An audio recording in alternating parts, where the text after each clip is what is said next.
नमस्कार सभी को। नमस्कार, मैं डॉक्टर कविता नोनिया स्वागत करती हूँ आप सभी का टेक्स्ट बुक सुपर कोचिंग के यूट्यूब चैनल पर। आप सभी का स्वागत है। जैसा कि आप सभी आज का वेरी इंपॉर्टेंट सेशन देख पा रहे हैं कि आपका अभी हाल ही में 7 जनवरी को यू सेट यानी उत्तराखंड सेट का आपका पेपर हुआ और जिसमें हिंदी साहित्य के बेहतरीन प्रश्न जो हैं वो पूछे गए। अगर हम ये कहें कि अगर यू सेट का जो आपका पेपर है वो सरल या औसत उसे हम बिल्कुल नहीं कहेंगे, अच्छे लेवल का क्वेश्चन जो है उसमें आए हैं आपके, और नेट के लेवल के अकॉर्डिंग जो है वो आपके अच्छे क्वेश्चंस उसमें आपको देखने को मिलेंगे। तो हम 100 क्वेश्चंस को यहाँ पर कवर अप करेंगे।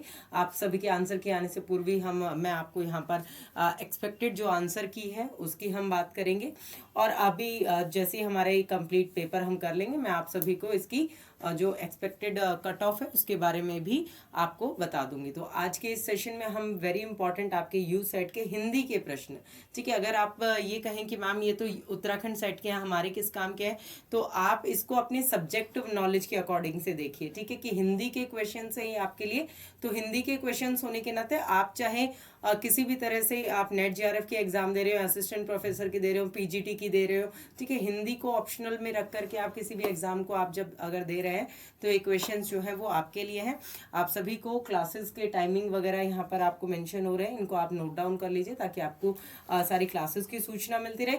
और 1 मिनट रुक करके, ठीक है, सबसे वेरी इंपॉर्टेंट जो काम आपको करना है जो आपके लिए बहुत ज़रूरी है, तो 1 सेकेंड रुकिए, और जिसने भी अभी तक चैनल को सब्सक्राइब नहीं किया है तो वो सभी सब्सक्राइब कर लेंगे, वेरी इंपॉर्टेंट है, और उसके बाद जो है वो आगे बढ़ेंगे। ठीक है, आप देखिएगा जैसे ही आप चैनल को सब्सक्राइब करेंगे ना वैसे ही आपके क्वेश्चंस भी ऑटोमेटिकली करेक्ट होने स्टार्ट हो जाएंगे। तो जब हम स्टार्ट करते हैं अपने इन क्वेश्चंस को, उससे पूर्व आप सभी टेलीग्राम के ग्रुप को और ज्वाइन कर लीजिए ताकि आप सभी को कक्षा परीक्षा संबंधी सारी जानकारी यहाँ पर आपको अवेलेबल होती रहे। तो हम बढ़ते हैं अपने क्वेश्चन पेपर के अकॉर्डिंग। तो हमारे क्वेश्चन पेपर को यू सेट को हम स्टार्ट करते हैं, और मैं आप सभी को जो कथन कारण वाले क्वेश्चंस हैं, ठीक है, उसमें तो देखिए जो भी मानना जाएगा, ठीक है, उसके अकॉर्डिंग रहेगा, लेकिन जो कथन कारण वाले क्वेश्चंस हैं उसमें मैं आपको अनुमानित आधार पर बता दूंगी, ठीक है, क्योंकि कथन वाले जो आंसर्स होते हैं वो भी जो भी राज्य सरकार जो है उसके अकॉर्डिंग जो उनके आंसर्स रहते हैं वो एक अलग पर्टिकुलर स्वरूप में रहते हैं, लेकिन फिर भी हम अनुमानित जो है वो उनको करेंगे। तो 50 क्वेश्चंस मैं आपको आज कराऊंगी, 50 क्वेश्चंस हमारे कल के सेशन में रहेंगे। तो आप सभी बने रहिए हमारे साथ में, और कमेंट सेक्शन में जैसे ही क्वेश्चन मैं रीड करूं वैसे ही आप आंसर जरूर कीजिएगा, ठीक है, कमेंट सेक्शन में अपना आंसर आप सभी को जरूर कर देना है, ठीक है। चलिए, तो सबसे पहला प्रश्न है कि ए और बी कथन कारण आप सभी को दिए गए हैं। ध्वनि में बौद्धिक तत्व और रस में केंद्रीय तत्व की अपेक्षाकृत प्रधानता अनिवार्य रूप से रहती है। रीतिकाल में रसवाद के शुद्ध मानसिक प्राकृतिक आनंद की अपेक्षा ध्वनिवाद के बौद्धिक आनंद की प्रमुखता जो है वो पाई गई है, ठीक है। इस प्रश्न के आंसर को लेकर के आप सभी को मतभेद मिलेगा, क्योंकि मूल रूप से तो ये क्या है, दोनों सत्य की कैटेगरी में आता है, ठीक है, लेकिन अगर हम देखें तो रीतिकाल में जो है वो क्योंकि रीतिकाल में आपको रसवाद ही देखने को मिलेगा, ठीक है, ध्वनिवाद अपेक्षा ध्वनि के बौद्धिक आनंद की प्रमुखता, तो ध्वनि के बौद्धिक आनंद की जो प्रमुखता है वो कम मिलती है, ठीक है, लेकिन अगर हम लक्षण ग्रंथों की बात करें तो वहां पर हमें ज्यादा मिलती है, इसलिए इसमें इन दोनों में से आपको जो है अनुमानित स्वरूप में आएगा। तो कथन कारण वाले जो है वो मैं आपको एग्जैक्ट नहीं बता रही हूँ, बाकी के जो 90 क्वेश्चन है वो एज इट इज जो है वो आपको करेक्ट आंसर यहाँ पर मिल जाएगा। पश्चिमी नवजागरण को अपने मध्यकालीन चेतना व चर्च के चंगुल से मुक्त करता है। भारतीय नवजागरण अतीत से जुड़ा है, ये बिल्कुल बी ऑप्शन जो है वो एकदम सही है कि परंपरा से जुड़ा है, तो यहाँ पर ऑप्शन डी जो है आपका होना चाहिए। अगला प्रश्न है, निम्न में से रेखा चित्र कौन से हैं। तो यहाँ पर आप देखेंगे कि जो प्रिंटिंग मिस्टेक है वो आपको जरूर देखने को मिल रही है कि बोलती प्रतिभा, ठीक है, तो ये प्रतिभा ना होकर के क्या होना चाहिए, प्रतिमा। अगर इस क्वेश्चन को डिलीट भी किया जा सकता है, तो अगर इसे डिलीट नहीं करेंगे तब तो ए और बी आपका जो है वो दोनों इसमें रेखा चित्र है, ठीक है, ये आपका संस्मरण है, ये आपकी जीवनी है, ठीक है, तो ये बोलती प्रतिमा है।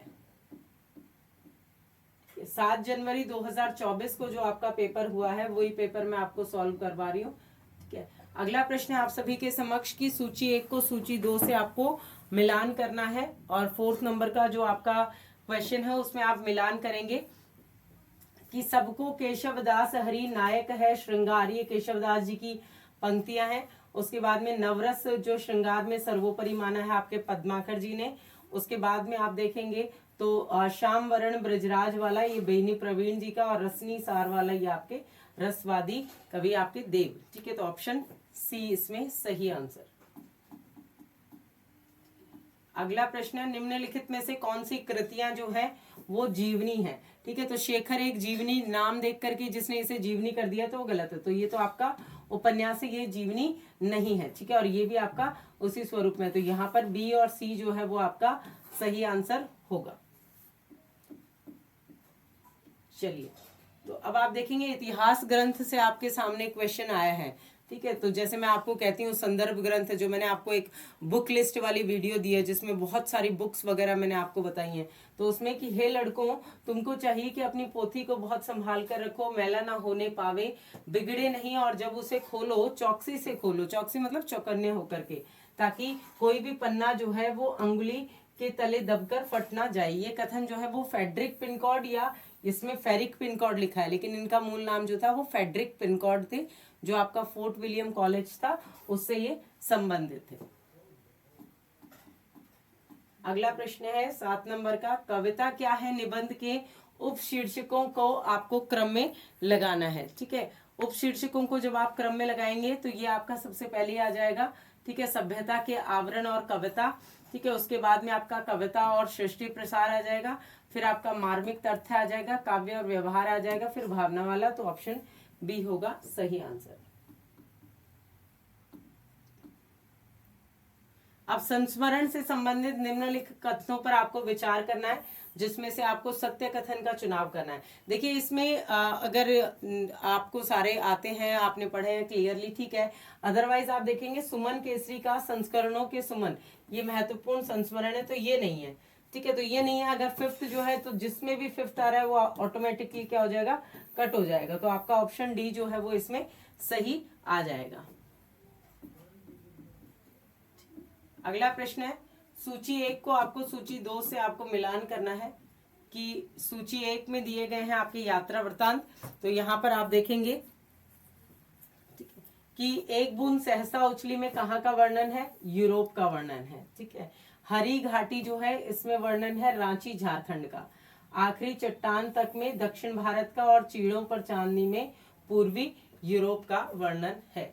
ठीक है, तो ऑप्शन सी होगा सही आंसर। सभी लोग आप लोग करते जाइए, कमेंट सेक्शन में आंसर करते रहेंगे तो उससे आपको भी रहेगा। एक बार देखिए, किसी क्वेश्चन का अगर हम एक बार ध्यान से आंसर कर देते हैं तो हमारे दिमाग में ये रहता है कि भाई हाँ, इसके लिए हमने ये ऑप्शन चुना था। ठीक है, तो हमारा दोबारा गलत नहीं होता फिर। अगला प्रश्न है, भारतेंदु युग का साहित्य जनवादी इस अर्थ में है कि वह भारतीय समाज के पुराने ढांचे से संतुष्ट ना रहकर उसमें सुधार भी चाहता है, तो उपरोक्त कथन जो है वो किसका है, तो ये आपका देखेंगे जनवादी साहित्य के रूप में डॉक्टर रामविलास शर्मा का कथन है।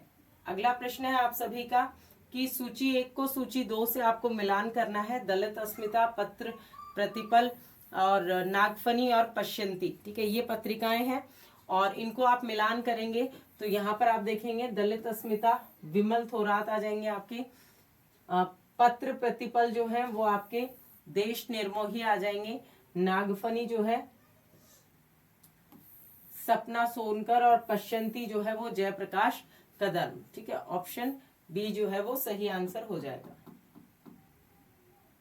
अगला प्रश्न है, एक सूची को आपको दूसरी सूची से मिलान करना है, तो यहाँ पर आप देखेंगे कि आओ ना शमशेर बहादुर सिंह जी की रचना, पृथ्वी कल्प आप देखेंगे गिरजा कुमार जी की, और यहां से देखो आप इस रचना को जब आप देखेंगे तो ये आपकी केदारनाथ सिंह की, और जो तुझ की आग जो है ये आपके भवानी प्रसाद मिश्र जी की जो है वो रचना आपकी हो जाएगी। तो 2 1 4 3 ऑप्शन सी आंसर होगा। अगला प्रश्न है, हिंदुस्तानी व्याकरण मैथिली शरण गुप्त है, त्रिशंकु है और साहित्य का उद्देश्य। ठीक है, ये आंसर इसमें जब हम मिलान करेंगे तो हिंदुस्तानी व्याकरण जो है वो आपके बेंजीन शुक्ल जी की आ जाएगी। ठीक है, और मैथिली शरण जो है वो रामधारी सिंह दिनकर जी की। त्रिशंकु जो है वो यहाँ पर आप सभी को दिखाई देगी बिल्कुल। अगे जी की, एक आपके मनु भंडारी जी की भी आपको त्रिशंकु कहानी मिलेगी। साहित्य का उद्देश्य जो है वो प्रेमचंद जी का लेख। तो ये लेखात्मक रचनाएं हैं जो आप सभी के समक्ष है। तो इसमें आप देखेंगे 1 4 2 3, 1 4 2 3। अगला प्रश्न है महायान। महायान अर्थात बड़ी गाड़ी। ठीक है, आपको 50 क्वेश्चंस करवा रही हूँ मैं, तो वो एकदम आपको एक एक्यूरेट आंसर्स यहाँ पर मैं सॉल्व करवा रही हूँ। ठीक है, बिना आंसर की आए। अभी हम पहले जो अनुमानित आप सभी की रहती है तो उसको हम कवर अप कर रहे हैं यहाँ पे। महायान अर्थात बड़ी गाड़ी के आरोहियों का दावा है कि नीचे ऊंचे छोटे बड़े सबको अपनी विशाल गाड़ी में बैठकर निर्वाण तक पहुंचा सकते हैं, जहां ही ज्ञान या सकरी गाड़ी वाले सन्यासी या विरक्तों को आश्रय दे सकते हैं। ये कथन जो है वो किसका है? तो ये आप सभी को इसमें ध्यान रखना है कि ये आचार्य हजारी प्रसाद द्विवेदी जी का कथन है। अगला प्रश्न है, निम्नलिखित उपन्यासों को कालक्रमानुसार आप सभी को व्यवस्थित करना है कि इसमें कौन सा सबसे पहले आएगा। तो इसमें देखिए, आप बहती गंगा से अनुमान लगा सकते हैं। ठीक है, ये शिव प्रसाद सिंह जी का है, बहती गंगा। ठीक है, शिव प्रसाद सिंह जी का आप देखेंगे बहती गंगा के स्वरूप में। तो ये आपका ऑप्शन डी, क्योंकि ये 1952 में आता है। ठीक है, ये कब आता है भाई? 1952 में आता है। ठीक है, उसके बाद में आ जाएगा उसका बचपन, 1957। ये आ जाएगा 1957 में। फिर आपकी बड़ी बड़ी आंखें वाला आ जाएगा। ठीक है, 57 के बाद में ये 1964 में। ये 2000 के समथिंग वो उसमें आ जाएगा। तो यहाँ पर ऑप्शन डी वाला जो है एक ही दिया हुआ है, इससे आप करेक्ट, आपका आंसर हो जाएगा। अगला प्रश्न है कि सूची 1 को सूची 2 से आपको मिलान करना है। देवावे पुराण। तो यहाँ पे आप देखेंगे देवावे पुराण जो है वो भीम कवि की रचना जो है आप सभी को मिलेगी। एकादशी कथा सूरज दास जी की। ठीक है, जैमिनी पुराण जो है वो पुरुषोत्तम की। सत्यवती कथा ईश्वर दास जी की। ठीक है, तो ये डी वाले से भी आप मिलान इसे कर सकते थे। निम्न कहानियों का सही कालानुक्रम जो है वो क्या होगा? देखिए, इसमें थोड़ा सा आपको कंफ्यूजन जरूर ऑप्शंस में देखने को मिलेगा। ठीक है, लेकिन जो डी और सी वाला जो क्रम है, ठीक है, पहले डी आएगा और फिर सी आएगा। ठीक है, लेकिन अगर हम देखें, क्योंकि यही वाला ऑप्शन जो है इसमें विपथगा, तो विपथगा सबसे पहले जो है वो इसी में आ रही है। ठीक है, और डी और सिक्का की सुकुल भी पहले आता है, ठुमरी बाद में आता है। तो इस हिसाब से आपका ऑप्शन सी जो है वो इसमें सही रहेगा। अगला प्रश्न है कि एक को जमीन जरा दम बांध कर चलो, प्यास की बेला हो गई, याद है ना उस पार तेगड़िया के पास सर्कस कंपनी के जोकर और बंदर नचाने वाले साहब में झगड़ा हो गया था। उपयुक्त कथन जो है वो आपको किस कहानी का लग रहा है? तो जब आप विषय विस्तार पढ़ते हैं, कहानियों को पढ़ते हैं, उनके संवादों को पढ़ते हैं, कौन सा पात्र किस तरह की भाषा का प्रयोग कर रहा है, उस आधार पर जब आप डिटेल में कोर्स को पढ़ते हैं, ठीक है, तो उसी का हमारा जो कोर्स है आप सभी का रीस्टार्ट जीआरएफ, ठीक है, तो हमने शुरू कर दिया है, जिसमें आपको विषय विस्तार से पढ़ाया जा रहा है, डिटेल में हम उसको पढ़ रहे हैं, जिसके माध्यम से आपको सारी की सारी चीजें जो है वो डिटेल में मिलेंगी। जैसे ये कहानी का कथन, तो यहाँ पर ये कथन जो है आप देखेंगे सर्कस वाली और उस स्वरूप में आ रहा है। तीसरी कसम, हीराबाई और हीरा मन, ये सारी रचनाएं आपके नेट के सिलेबस में लगी हुई हैं, वहीं से आप देख सकते हैं। वैसे ही क्वेश्चंस है, निम्नलिखित में से कौन भारतेंदु हरिश्चंद्र जी का निबंध जो है वो इसमें से नहीं है? तो यहाँ पे आप देखेंगे मनोयोग जो निबंध है वो इनका नहीं है। निम्नलिखित कहानियों का कालानुक्रम आप सभी को निर्धारित करना है, ठीक है, कि कालानुक्रम से इनको व्यवस्थित जब हम करते हैं, सारी कहानियां आपके सिलेबस में लगी हुई हैं। तो यहाँ पे आप देखेंगे अमृतसर आ गया, सिक्का बदल गया, लालपान की बेगम और अपना अपना भाग्य, ठीक है, इन सभी का क्रम, इन सभी का समय आप सभी को याद होना चाहिए। तो सबसे पहले इसमें अपना अपना भाग्य आ जाएगी आपकी, ठीक है, फिर सिक्का बदल गया आ जाएगी, उसके बाद में आपकी लालपान की बेगम और फिर अमृतसर आ गया। अगला है आपको स्वभाव, ठीक है, कि कौन सी जो स्वरूप है आपके रस का, उसका कैसा स्वभाव होता है, उससे उसको मिलान करना है, ठीक है। तो 21 में देखेंगे आपकी वात्सल्य जो रस है वात्सल्य रस किस में होता है भाई? प्रेम, ठीक है, कि भाई जैसे माँ अपने बेटे से, बच्चे से प्रेम करती है, ठीक है, तो वो वात्सल्य का भाव उमड़ उमड़ कर हमारे समक्ष आता है, ठीक है। और सख्य भाव जो है वो किस में हो गया आपका? हाँ, कांत मतलब जो है वो प्रियतम, तो कांत जो आपका चला जाएगा मधुर में, ठीक है। और अनुकंपा जो है वो दास्य से मिलान हो जाएगी, और सख्य जो है वो आपका प्रीति से मेल हो जाएगा, ठीक है। तो ये आपका आ जाएगा 1 2 4 3, ठीक है, 1 2 4 3। अगला प्रश्न है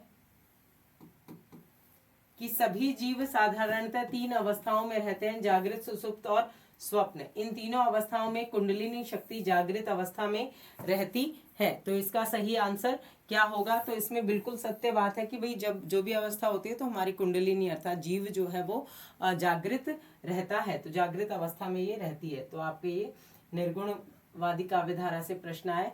निर्गुण ब्रह्म को किया समाधु, तभी चले कबीरा साधु, तुर्क की राह खोज जब छाड़ी, हिंदू के कटनीति पुनी सारी, ठीक है। तो उपयुक्त पंक्तियां जो है वो किसकी हैं ये आप सभी को बताना है। तो इसमें आप देखेंगे ये पंक्तियां दादू दयाल जी की हैं। निम्न को सही कालानुक्रम आप सभी को इसके अंतर्गत बताना है कि क्या होगा।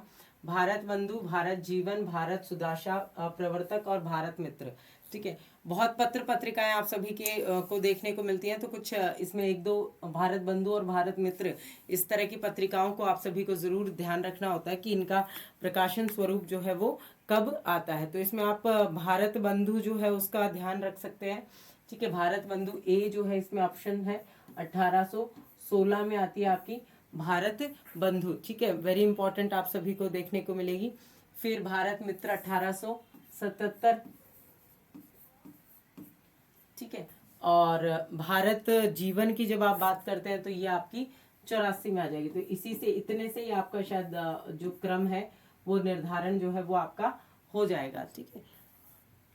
जो आप देखेंगे तो ए डी सी और बी ये क्रम इसमें होगा। अगला प्रश्न है आचार्य कुंतक ने वक्रोक्ति को क्या क्या कहा है, ठीक है।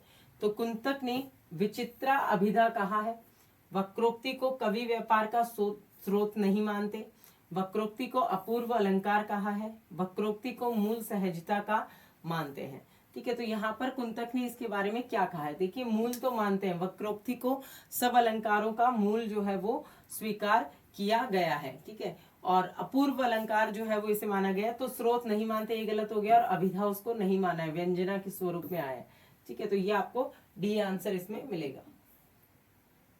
अगला प्रश्न है आप सभी को उच्चारण स्थान के आधार पर जो स्वरूप देखने को मिल रहा है, इसमें देखिए बहुत ही आसान कि जिसने सी लगाया हो चाहे जिसने डी लगाया हो, अगर आपने ऑप्शन सी टिक किया तो भी आपका करेक्ट है, अगर आपने डी भी किया तो भी करेक्ट है, क्योंकि दोनों के दोनों ऑप्शन जो है वो सेम है, इसलिए जिसका सी है वो भी सही है, जिसका डी है वो भी सही है। लेकिन ए और बी अगर आपने किया तो आपको आंसर के नंबर नहीं मिलेंगे, ठीक है।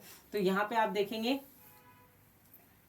ज जो है वो आपका तालु च वर्ग से आता है, ठीक है। ध जो है ये दंत है क्योंकि त वर्ग से आता है, और ब जो है ये आपका ओष्ठ है क्योंकि प वर्ग से है, और ड जो है वो मूर्धन्य क्योंकि ट वर्ग से है।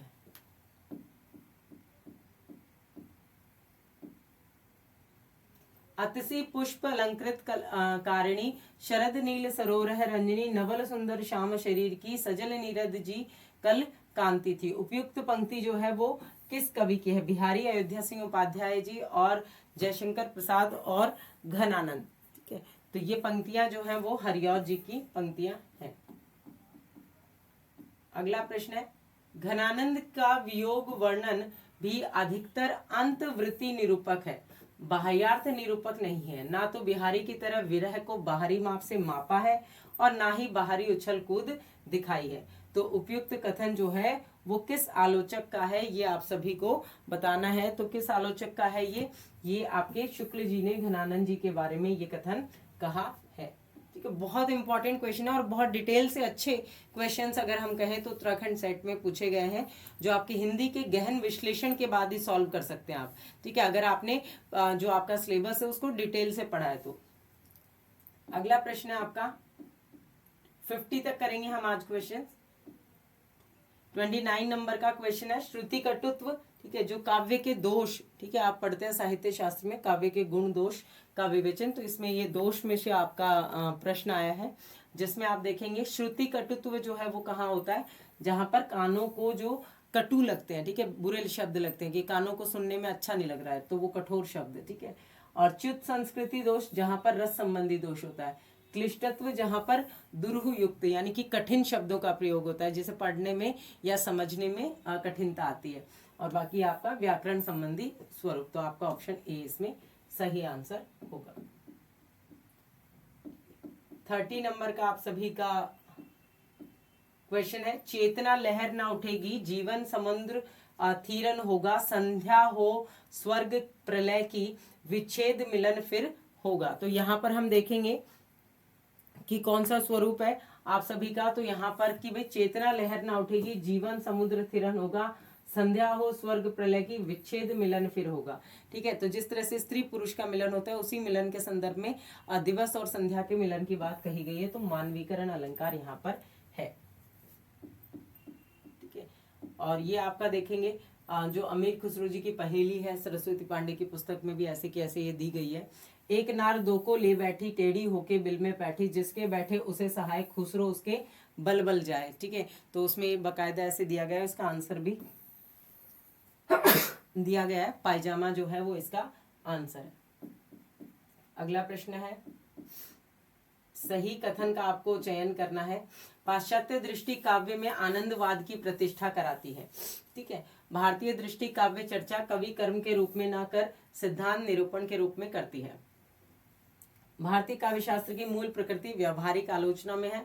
भारतीय काव्यशास्त्र का संबंध नाट्य तथा काव्य के समग्र स्वरूप से है। तो इसमें आपको कौन सा कथन जो है वो सही देखने को मिल रहा है। ठीक है, तो पाश्चात्य दृष्टि जो है वो काव्य में आनंदवाद की प्रतिष्ठा कराती है, तो 1 नंबर जो है वो आपका बिल्कुल सही स्वरूप में आपको देखने को मिलेगा। भारतीय दृष्टि काव्य चर्चा कवि कर्म के रूप में ना होकर के सिद्धांत निरूपण के रूप में, तो ये आपका गलत है, क्योंकि कवि कर्म के रूप में आया है। ठीक है, तो 2 नंबर आपका गलत हो जाता है, तो यहाँ पे आपके दोनों जो ऑप्शंस हैं ये रॉन्ग हो जाते हैं। फिर भारतीय काव्यशास्त्र की मूल प्रकृति व्यवहारिक आलोचना में है। भारतीय काव्यशास्त्र का संबंध नाट्य और काव्य के समग्र स्वरूप से है, तो यहाँ पर आप देखेंगे ऑप्शन 4 के, क्योंकि कथन कारण वाले में हम इसको एग्जैक्ट नहीं कह सकते, अनुमानित स्वरूप में आपका डी रहेगा। अगला प्रश्न है कथन कारण का कि प्राकृत भाषाएं संस्कृत शब्दों के मध्यवर्ती व्यंजनों का सघोष उच्चारण करती है। पैशाची प्राकृत में कश्मीर में बोली जाती है। द्रविड़ भाषाओं में ब्रज अवधि आदि की अपेक्षा ण का व्यवहार अधिक होता है, और प्राकृत में महाप्राणता की रक्षा की प्रकृति पाई जाती है, और संयुक्त स्वरूपों में आई और आई का लोप जो है वो प्रकृति नहीं पाई जाती। तो यहाँ पर आप देखेंगे कि ये सघोष उच्चारण तो बिल्कुल सत्य स्वरूप है। अब पैशाची जो है वो प्राकृत पश्चिम स्वरूप में है, तो कश्मीर में नहीं आएगी, तो 2 वाला जो ऑप्शन है ये पैशाची प्राकृत को लेकर के सही स्वरूप में आएगा। ठीक है, द्रविड़ भाषाओं में ब्रज अवधि आदि की अपेक्षा ण का व्यवहार अधिक होता है, तो ये आपका स्वरूप जो है वो गलत हो जाएगा। ठीक है, द्रविड़ में अण का प्रयोग जो है वो सही है। ठीक है, ऑप्शन 3 वाला ही इसमें करेक्ट भी रहेगा। ठीक है, अण का प्रयोग इसमें रहेगा। ठीक है, ऑप्शन ए जो है इसमें मोस्टली ए नहीं, आपका ऑप्शन डी जो है वो इसके सही होने के चांसेस इसमें रहेंगे।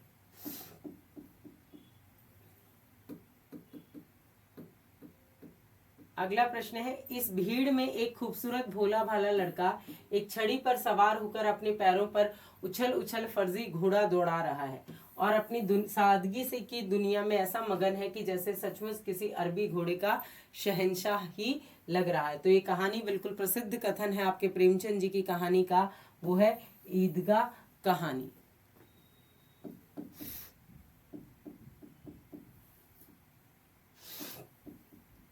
मूल्य मानव की रचना है और मूल्य रचना ही उसका मानवत्व है। ठीक है, ये कथन जो है वो किसका है, बहुत ही प्रसिद्ध कथन है और ये कथन हजारी प्रसाद द्विवेदी जी का है, क्योंकि इनको मानवतावादी आलोचक के स्वरूप में भी जाना जाता है। निराला हिंदी काव्य के वसंत के अग्रदूत है। बहुत बार आप सभी ने ये कथन जो है वो अवश्य पढ़ा होगा। अगेय जी का कथन है, निराला जी को वसंत का अग्रदूत कहने वाले, वसंत पंचमी का जन्म था ना इनका, इसलिए। जिन्होंने शब्द को नया कुछ नहीं दिया, वे लीक पीटने वाले से अधिक कुछ नहीं है, भले ही जो लीक वे पीट रहे हैं वे अधिक पुरानी ना हो। ये कथन जो है वो किसका है, तो यहाँ पर आप देखेंगे मोस्टली मतलब ये कथन जो है मेरी अकॉर्डिंग अगर आप जाएंगे तो केदारनाथ सिंह के साथ जो है वो इसमें आप जा सकते हैं। ठीक है, बाकी आप इसको आंसर की एग्जैक्ट आने पर हम देख लेंगे। कविता ही कवि का परम वक्तव्य है। ठीक है, इंपॉर्टेंट स्वरूप में कविता ही कवि का परम वक्तव्य है, ये आपके शमशेर बहादुर सिंह जी का कथन है। अगला है, चिंतन प्रसाद ने अधिक किया है, काव्य निराला का श्रेष्ठ है, शब्द का ज्ञान पंत का सबसे सूक्ष्म है, ये कथन किसका है। तो आप यहाँ पर बड़ी आसानी से इसको पहचान सकते हैं, क्योंकि जो नंदुलारे वाजपेयी हैं इन्होंने छायावाद के आलोचना के स्वरूप में इसका वर्णन किया है। छायावादी आलोचक इनको कहा जाता है। छायावादी मनोदशा वास्तविक बोधन का प्रतिनिधित्व नहीं करती, वह जीवन को जिया जाता है, उसकी करुणा वास्तविक करुणा नहीं है, ये कथन जो है वो किसका है। तो यहाँ पर आप देखेंगे कि उसकी करुणा जो यानी कि छायावाद का जो स्वरूप है कि भाई उसकी जो करुणा है वो वास्तविक करुणा के स्वरूप में नहीं आती है। तो ये कथन आपको इसमें देखने को मिलेगा आपके अगेय जी के स्वरूप में। ठीक है, लेकिन इसके अंतर्गत आपको एकदम कंफर्म नहीं कह सकते, अगेय जी का मोस्टली ये कथन जो है वो आता है। ठीक है, यदि भाषा जो है 41 नंबर पे आप आते हैं, यदि भाषा कवि अनुभव और ज्ञान का साधन है तो कविता की भाषा का विश्लेषण करके उसके अनुभव की शक्ति को भी नापा जा सकता है, ये कथन जो है वो रामस्वरूप चतुर्वेदी जी का है। रूपवाद का उत्तर स्थूल समाजशास्त्र नहीं बल्कि विषय वस्तु और रूप विधान के द्वंद्वात्मक संबंधों की सारी जानकारी पर आधारित सच्ची मार्क्सवादी आलोचना से ही हो सकता है, ये कथन जो है वो किसका है। नामवर सिंह, मुक्तिबोध, रामविलास शर्मा और नेमीचंद जैन, वेरी इंपॉर्टेंट कथन आप सभी के समक्ष, और रामविलास शर्मा जी का ये कथन है, समाजशास्त्र से नहीं बल्कि विषय वस्तु के स्वरूप में जो आया है। कवि की अनुभूतियां और कवि के ज्ञान जीवन की तपस्या कुंज से आते हैं, कविता और कुछ नहीं होकर कवि की आत्मा का प्रस्वेद होती है। ठीक है, तो ये स्वरूप जो है ये कथन किससे संबंधित है, तो ये कथन जो है वो आपका सुमित्रानंदन पंत से संबंधित है। काव्य में अर्थ ग्रहण मात्र से काम नहीं चलता, बिंब ग्रहण अपेक्षित होता है, यह बिंब ग्रहण निर्दिष्ट गोचर और मूर्त विषय ही हो सकते हैं, ये कथन जो है वो किसका है। केदारनाथ सिंह, आचार्य रामचंद्र शुक्ल, नामवर सिंह और बच्चन सिंह। तो वेरी इंपॉर्टेंट आप सभी देखेंगे, केदारनाथ सिंह जी का जो है ये कथन आपको देखने को मिलेगा। आज 50 क्वेश्चंस करेंगे हम, आगे के 50 क्वेश्चंस अगले पार्ट के अंतर्गत करेंगे नेक्स्ट अगले सेशन में। अर्थ सौरभ में अगले सारे सेशंस का टाइमिंग आप सभी नोट रखिएगा, मंडे टू फ्राइडे रात 8 बजे, वेरी इंपॉर्टेंट आप सभी के सेशंस यूट्यूब पर आयोजित होते हैं, लाइव सेशंस होते हैं। अर्थ सौरभ में ही कविता का प्राण है, जिस पद्य में अर्थ का चमत्कार नहीं वह कविता नहीं है, ये बात जो है वो कही है किसने भी, महावीर प्रसाद द्विवेदी जी ने, बहुत ही प्रसिद्ध कथन इनका ये है। अष्टछाप के अंतिम 4 कवियों को आपको बताना है, तो जब आप अंतिम 4 कवियों की बात करते हैं तो यहाँ पर आपको उम्र के हिसाब से लगाना है। उम्र के हिसाब से लगाने में इस क्वेश्चंस को आप डिलीट की श्रेणी में भी इसमें देख सकते हैं, क्योंकि इसमें नंददास जो है वो सबसे छोटे थे, आपको किसी आलोचक के अकॉर्डिंग तो बताना नहीं है। ठीक है, तो नंददास सबसे छोटे थे, और इसमें गोवर्धन दास दिया है, ये गोवर्धन स्वामी होना चाहिए। ठीक है, तो ये गोवर्धन स्वामी थे, फिर आपका छीत स्वामी आता है, उसके बाद चतुर्भुज आते हैं और फिर नंददास, तो ऐसा ऑप्शन हमें यहाँ पर नहीं दिखता। अगला प्रश्न है, उस समय जैसे गाथा कहने से प्राकृत का बोध होता था, वैसे दोहा या दुहा कहने से अपभ्रंश का प्रचलन काव्य भाषा का पद्य समझा जाता है। तो ये कथन जो है वो किसका है, आचार्य रामचंद्र शुक्ल, डॉक्टर नगेंद्र, हजारी प्रसाद द्विवेदी और नामवर सिंह। तो यहाँ पर आप देखेंगे ये कथन जो है वो शुक्ल जी का है, वेरी इंपॉर्टेंट, अपभ्रंश काव्य के संदर्भ में।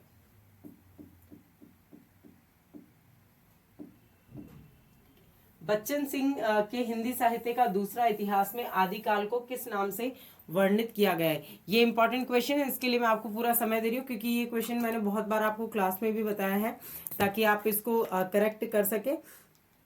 जो दूसरा इतिहास को हम पढ़ते ही हैं, हिंदी साहित्य का दूसरा इतिहास भी आपके हिंदी साहित्य के इतिहास की बहुत ही प्रसिद्ध स्वरूप में आपके आता है।